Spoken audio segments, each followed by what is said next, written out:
Why Australia doesn't speak Dutch. G'day guys, how's it going? My name is AussieTash. I'm coming to you all the way from Brisbane, Queensland, Australia, and I'm wanting to learn all things about the Netherlands. This video was actually suggested to me in the comments. Fantastic. Love that I'm getting suggestions. Keep them coming, guys. It's just great.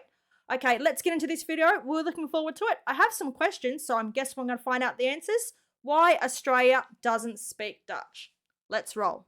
Be it from looking at their flag, their local dialect, their money, or their double-decker public transit driving on the left, it is abundantly clear that Australia was colonized by the British. Yes. In fact, they colonized the entire country. Yes, they but did. They weren't the first to get there. No, the they Dutch weren't. were. I know so this. just how did the British take over the entirety of this massive island?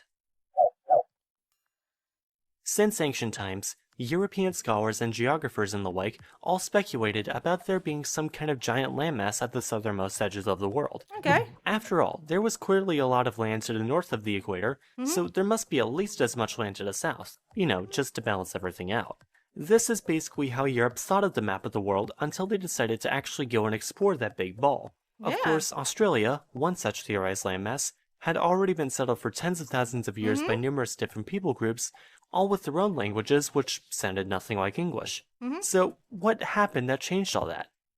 Well, for that, we are going to have to start at the beginning of European colonialism, or, well, actually the middle. Basically, now that the Americas and much of Africa and Asia had already been colonized by different powers, many of these countries started businesses to make money off of these far-flung territories. Okay. Among the most prolific of these was the Dutch East India Company, or the VOC.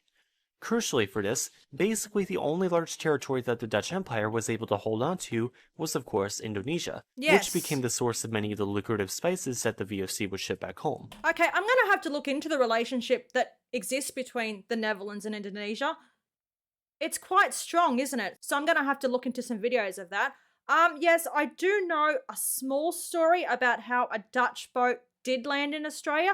I'm not quite too sure why they didn't settle in Australia. I guess we'll find out with this video. Really interesting video. Let's keep on going. Of course, in a primitive time before the transporter was invented, you still had to get from the Netherlands to Indonesia. This involved going down the Atlantic, past Africa, and down to around the 40th parallel south, where traders would then take advantage of a trade wind known as the Roaring Forties. This became known as the Brouwer Route, and involved ships knowing when to depart these winds and head north towards the East Indies, which is kind of hard to do if you hadn't already spotted St. Paul Island or the randomly named Amsterdam Island.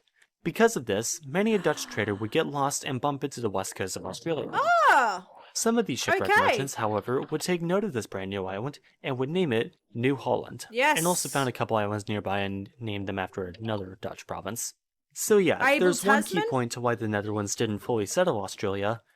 Western Australia kind of sucks. Yes. I mean, I'm sure the people there are nice, but it should be pretty revealing as It to does. how few of them there are. No, there's not many. The British. From 1768 to 1771, James Cook made a landmark voyage around the world, specifically around the southern parts of the world. He started, naturally, in Britain, and immediately headed down around South America and through the South Pacific, discovering Australia from the other side. You see, if there's anything you should know about how Australia is structured geographically, it's that it is mostly barren and empty, except for this very fertile crescent in the southeast that we can't actually call the Fertile Crescent because it's already taken. Damn it! This map should show exactly what's going on, though. It's a map of the average population density throughout Australia. Okay, guys, so I'll explain a little bit about Australia for you. Currently, we have a population of around 27 million people. That is a full map of Australia. About 80% of our population lives 200 kilometers within the coastline. Mate, all that stuff in the desert, that is desert, man. You don't want to live there. It's hot. It's sticky. That's where all the snakes are. You just don't want to live there. Like that man said, Western Australia. Yeah, it's big. It's hot. They actually encourage people to move there. They say, look, come for a job. We'll give you money. We'll give you money to move over and work and live in Western Australia. Mate, I ain't going there. It's never, ever going to happen. Yes, I did know of a story that there was a Dutch boat that did land in Western Australia.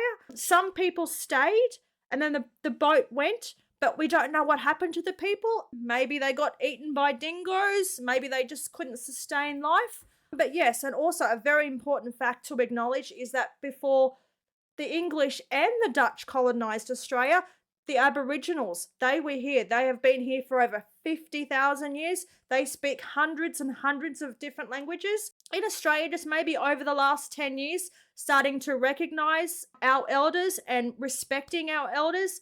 So it's very, very important in Australia that we acknowledge and respect past, present, and future elders. And we do that at ceremonies, sporting events, and so many more things now. But yes, this is a very, very interesting video, getting some insight, learning about British, Dutch, and you guys are learning about my country, Australia. So that's really, really cool.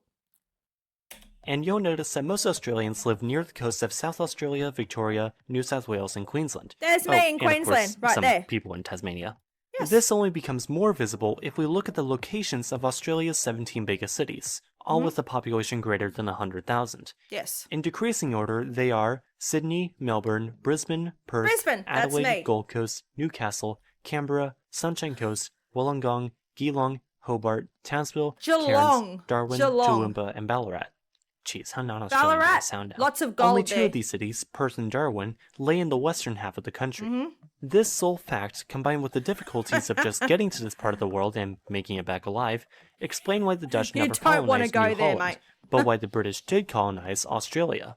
In short, this is why the most visible source of Dutch influence in Australia is, of course, fairy bread. Yes, so just we keep love this in mind fairy as we bread. get back to the history. We have fairy bread all the time. So, when we last left off, not Captain James Cook was finishing his first voyage around the world in 1771.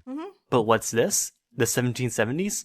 Oh, I think I know what this means for Britain's colonial interests. You see, Britain's first overseas colonies were in modern-day North America. But this changed drastically in 1776, when real history started, and the American revolutionaries kicked the British out of all of America. Yeah, there you go. Most of America. Then Britain remembered about that new fertile land they had just found down south, and also needed to relieve their overly packed prison systems, and so established a penal colony in Botany Bay. That's right. Down in the rugged, convicts. unforgiving wastelands of Sydney. Yes. Establishing the colony of New South Wales in 1788. So let's just pause it for a second. We'll just keep this video up and I'll show you. So I think the Dutch, they did land in Western Australia somewhere. So on this side, and mate, it's hot there. You're never going to survive there. I'm telling you now, it's hot. There's no food. It just wouldn't have worked for them. Whereas Captain Cook, where he landed over here in Sydney, man, where, you know, it's a lot different.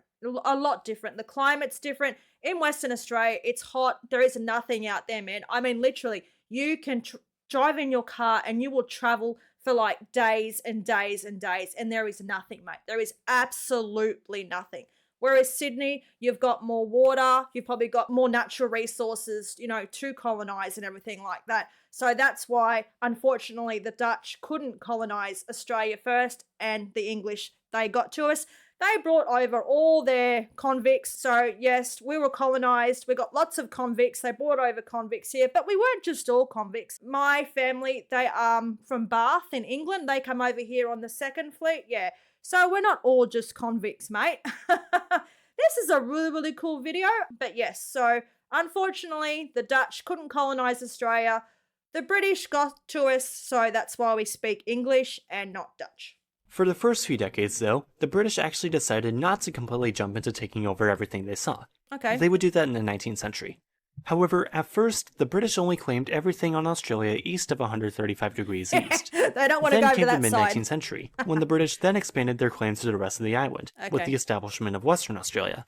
Then, blah blah blah, the colonies turned out to be actually quite livable. They united together, minus New Zealand and Fiji, and created a new commonwealth to get more rights and political distance from Britain, and now their country.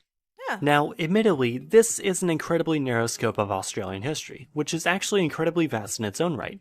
Okay, guys, I just like to correct this, man. We speak heaps of languages, man. We are a multicultural country, man. We speak many different languages here. The Aboriginals, they have over 200 languages, I think, spoken in Australia, plus the multiculturalism in Australia. It's very, very strong. In Melbourne and Sydney, for example, lots of people, lots of different ethnic backgrounds coexist in these two cities.